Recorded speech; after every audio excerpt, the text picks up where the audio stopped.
Passando 1% do nosso tempo com Deus hoje, talvez você encontre a resposta para uma pergunta que habita muitos corações. Quem sou eu? Segundo o livro de Samuel, capítulo 7. E aconteceu que, quando o rei Davi já morava em seu palácio, pois o Senhor lhe tinha dado descanso de todos os seus inimigos ao redor, o rei disse ao profeta Natã: Veja, estou morando num palácio feito de cedro, mas a arca de Deus se encontra numa tenda. Então Natã disse ao rei: Vai e faça tudo o que estiver em seu coração, porque o Senhor está com você.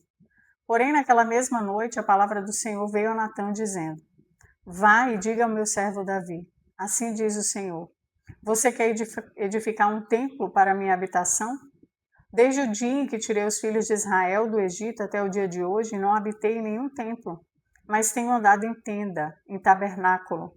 Em todos os lugares em que andei com todos os filhos de Israel, por acaso falei alguma palavra com qualquer das suas tribos, a quem mandei apacentar o meu povo de Israel, dizendo: Por que vocês não construíram um templo de cedro para mim? Agora diga ao meu servo Davi: Assim diz o Senhor dos Exércitos: Eu tirei você das pastagens e do trabalho de andar atrás das ovelhas, para que você fosse príncipe do meu povo sobre Israel. Estive com você por onde quer que você andou, e eliminei todos os seus inimigos diante de você. Engrandecerei o seu nome, como só os grandes têm na terra. Prepararei um lugar para o meu povo, para Israel, e o plantarei para que habite no seu lugar e não seja mais perturbado. E jamais os filhos da perversidade o afligirão, como no passado, desde o dia em que mandei que houvesse juízes sobre o meu povo. E lhe darei descanso de todos os seus inimigos. O Senhor também lhe faz saber que ele, o Senhor, fará uma casa para você. Quando seus dias se completarem, você descansar com os seus pais, então farei surgir depois de você o seu descendente, que procederá de você, e estabelecerei o seu reino. Este edificará um templo ao meu nome, e eu estabelecerei para sempre o trono do seu reino. Eu lhe serei por pai, e ele me será por filho. Se vier a transgredir, eu o castigarei com varas de homens e com açoites de filho dos homens. Mas a minha misericórdia não se afastará dele, como a retirei de Saul, a quem tirei diante de você. Quanto a você, a sua casa e o seu reino serão firmados para sempre diante de mim. O seu trono está estabelecido para sempre. Então o rei Davi se pôs diante do Senhor e disse: Quem sou eu, Senhor Deus, e qual é a minha casa para que tenhas trazido até aqui? E como se isto ainda fosse pouco aos teus olhos, o Senhor Deus também falaste a respeito da casa do teu servo para tempos distantes, e isto é instrução para toda a humanidade, ó Senhor. Que mais ainda te poderá dizer Davi? Pois tu conheces bem o teu servo, ó Senhor Deus. Por causa da tua palavra e segundo o teu coração, fizeste toda essa grandeza, dando-a a conhecer a teu servo. Portanto, grandioso és tu, ó Senhor Deus, porque não há ninguém semelhante a ti, e não há outro Deus além de ti, segundo tudo o que nós mesmos temos ouvido. Quem há como teu povo, como Israel, gente única na terra, a quem Deus foi resgatar para ser o seu povo?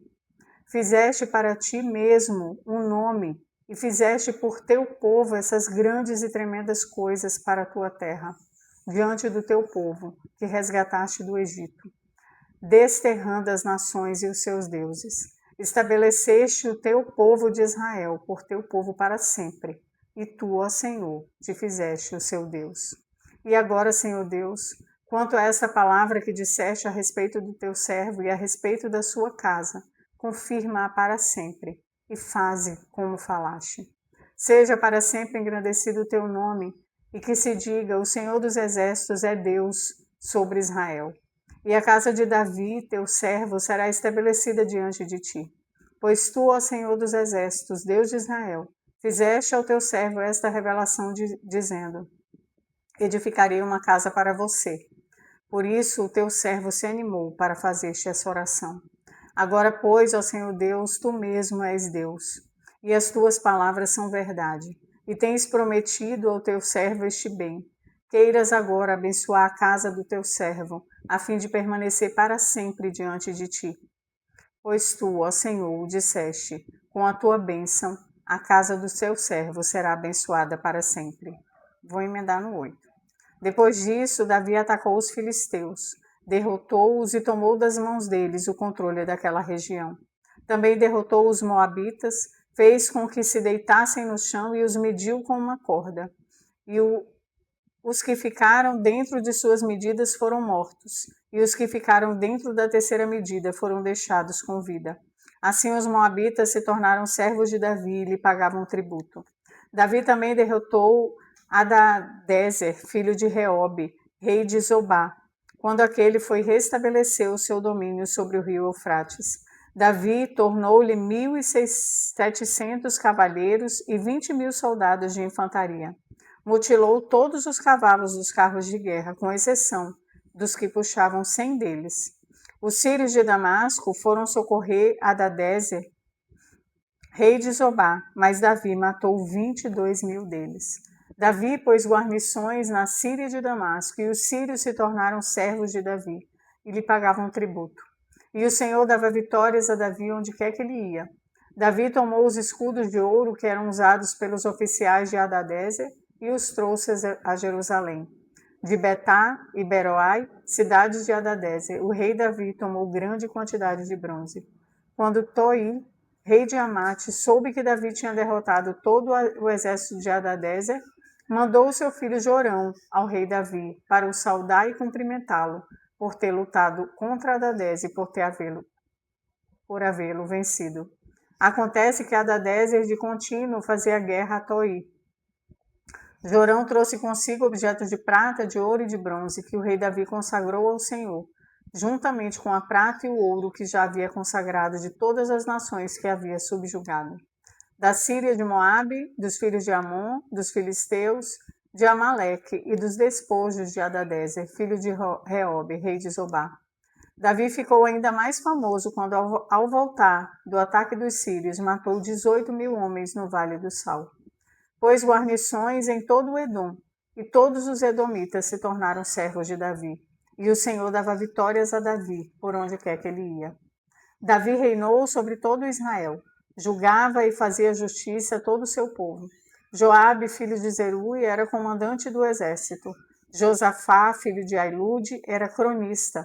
Zadok, filho de Aitube, e Aimeleque, filho de Abiatá, eram sacerdotes. E Seraías, escravidão. Benaía, filho de Joiada, era comandante da guarda real. Os filhos de Davi, porém, eram seus ministros. Dá uma paradinha rápida aqui para responder essa pergunta. Quem sou eu? Lá no verso 18 do capítulo 7, Davi pergunta: quem sou eu, Senhor Deus? E qual é a minha casa para que tenhas me trazido até aqui? Sabe que, refletindo sobre esse texto, eu descobri que nós fazemos essa pergunta da maneira errada. Normalmente perguntamos quem sou eu em busca de uma resposta sobre nós mesmos, com dúvidas, inseguranças, incertezas sobre o que Deus já fez, sobre o corpo que Ele nos deu, sobre a nossa estrutura, sobre os nossos dons, os nossos talentos. Nós colocamos em xeque aquilo que Deus nos deu. E Davi nos dá uma grande lição aqui. Porque quando ele pergunta quem sou eu, Senhor Deus? Ele diz, quem sou eu, Senhor, para merecer tudo isso? Quem sou eu para que tu faças uma promessa para mim? Tu és tão grande, tu não precisas de mim para nada. Por que tu dedicas um tempo para olhar para a minha vida, para cuidar de mim, para me fortalecer? Por quê? Por que um Deus tão grande, tão poderoso, chega tão perto de mim? Por que tu me fazes promessas tão valiosas?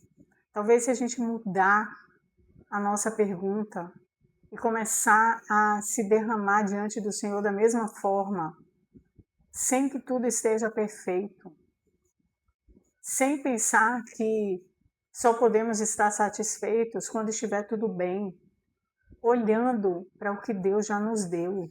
Às vezes a gente está vivendo um caos, eu sei, mas diante do caos ainda temos força, ainda temos saúde, ainda conseguimos levantar. Às vezes ainda temos trabalho ou família, mas ficamos sempre olhando para aquilo que não temos, enchendo o nosso coração de incertezas e de medo por causa daquilo que não temos. Davi está convidando a gente para olhar para o que Deus já fez, já deu, e perguntar: quem sou eu, Senhor, para tu seres tão generoso comigo? Será que é possível fazer isso? Capítulo 9. Um dia, Davi perguntou: será que resta ainda alguém da família de Saul para que eu use de bondade para com ele por causa de Jonatas? Havia um servo na casa de Saul cujo nome era Ziba. Chamaram-no pedindo que viesse falar com o Davi. O rei perguntou: você é Ziba? Ele respondeu: sou eu mesmo, seu servo. Então Davi perguntou: existe mais alguém da família de Saul para que eu use de bondade de Deus para com ele? Ziba respondeu: ainda existe um filho de Jonatas, aleijado de ambos os pés. Então o rei perguntou: e onde ele está? Ziba respondeu: ele está na casa de Maquir, filho de Amiel, em Lo-debar. Então o rei Davi mandou trazê-lo de Lo-debar, da casa de Maquir, filho de Amiel. Quando Mefibosete, filho de Jonatas, filho de Saul, chegou diante de Davi, inclinou-se, prostrando-se com o rosto em terra. Davi disse: Mefibosete? Ele respondeu: aqui estou, às suas ordens. Então Davi lhe disse: não tenha medo, porque serei bondoso com você por causa de Jonatas, seu pai. Vou restituir a você todas as terras de Saul, seu pai, e você sentará para sempre à minha mesa para comer. Então Mefibosete se inclinou e disse: quem é esse seu servo, para que o meu senhor tenha olhado para um cão morto como eu? Então Davi chamou Ziba, servo de Saul, e lhe disse: tudo o que pertencia a Saul e toda a casa dele eu dei ao neto do seu senhor. Você, os seus filhos e seus servos cultivarão a terra para ele e recolherão os frutos, para que a casa do seu senhor tenha o que comer. Porém, Mefibosete, neto do seu senhor, sentará sempre à mesa para comer. Ziba tinha 15 filhos e 20 servos. Ziba disse ao rei: farei tudo que o rei, meu senhor, ordena a este servo. E assim, Mefibosete passou a fazer as refeições à mesa de Davi, como um dos filhos do rei. Mefibosete tinha um filho pequeno, chamado Mica. Todos os que moravam na casa de Ziba eram servos de Mefibosete. Mefibosete morava em Jerusalém, porque fazia as refeições sempre à mesa do rei. Ele era coxo de ambos os pés. Vamos emendar no 10, que é bem curtinho. Depois disso, morreu o rei dos filhos de Amon, e em seu lugar reinou Anum, o filho dele. Então Davi disse: serei bondoso com Anum, filho de Naás, assim como o pai dele foi bondoso comigo. E Davi enviou alguns servos para consolar Anum por causa da morte do seu pai. E os servos de Davi chegaram à terra dos filhos de Amon, mas os príncipes dos filhos de Amon disseram ao seu senhor Anum: o senhor pensa que foi para honrar o seu pai que Davi mandou esses consoladores? Não teria sido mais para que esses servos enviados por ele conheçam e espionem a cidade para poder destruí-la? Então Anum pegou os servos de Davi, rapou metade da barba de cada um deles, cortou metade das roupas até a altura das nádegas e os mandou embora. Quando Davi soube disso, enviou mensageiros ao encontro deles, porque estavam muito envergonhados. O rei mandou-lhes dizer: fiquem em Jericó, até que a barba de vocês cresça de novo. Depois venham para cá.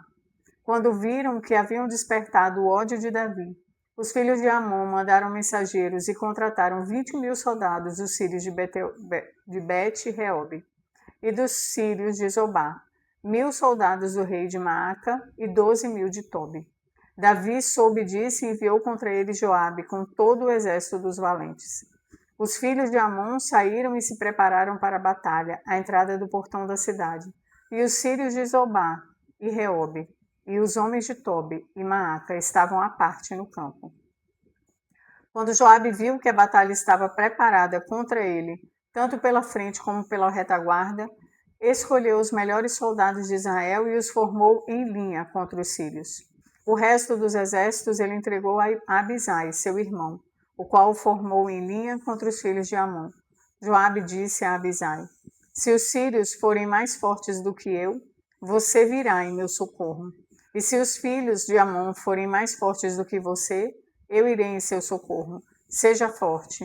Vamos lutar com coragem pelo nosso povo e pelas cidades do nosso Deus, e que o Senhor Deus faça o que achar melhor. Então Joabe avançou com o povo que estava com ele, e travaram batalha contra os sírios que fugiram diante dele. Quando os filhos de Amon viram que os sírios fugiam, também eles fugiram de Abisai e entraram na cidade. Então Joabe parou de lutar contra os filhos de Amon e voltou para Jerusalém. Quando os sírios viram que tinham sido derrotados por Israel, tornaram a reunir suas tropas.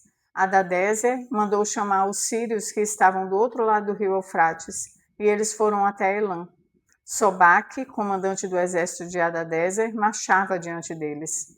Quando ficou sabendo disso, Davi reuniu todo Israel, passou o Jordão e foi a Elã. Os sírios se puseram em ordem de batalha contra Davi e lutaram contra ele.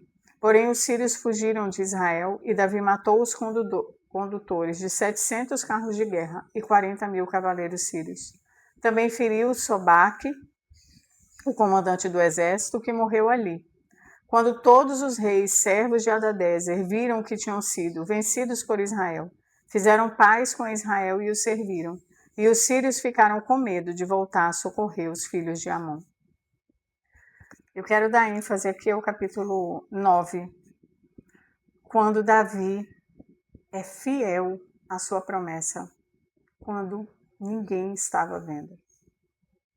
De repente, um dia, Davi para e fala: será que existe algum descendente de Saul? E ele tinha prometido para Jonatas que ele nunca deixaria a sua descendência na mão.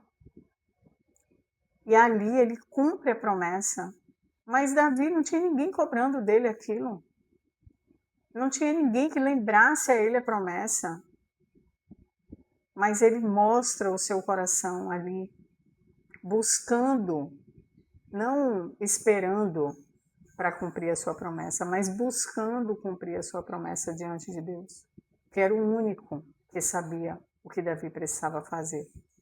E aí eu queria também falar sobre Mefibosete, porque muitas vezes a gente está tão desacreditado, muitas vezes a nossa vida está tão caótica, escura, e a gente não imagina o que Deus pode fazer. Mefibosete usufruiu da fidelidade do pai, do amor do pai, que talvez ele mal tenha conhecido, com quem ele nem conviveu, mas que deixou como herança o seu caráter, a sua bondade, a sua fidelidade. E agora aquele filho, já adulto, tão sofrido, vai usufruir mais uma vez dessa herança bendita, Deus cumprindo a sua promessa sobre as gerações que são fiéis. É muito linda a palavra, né? É muito linda. Por isso não tenha medo. Enche o seu coração de esperança e continue, porque Deus pode fazer coisas surpreendentes. Amém?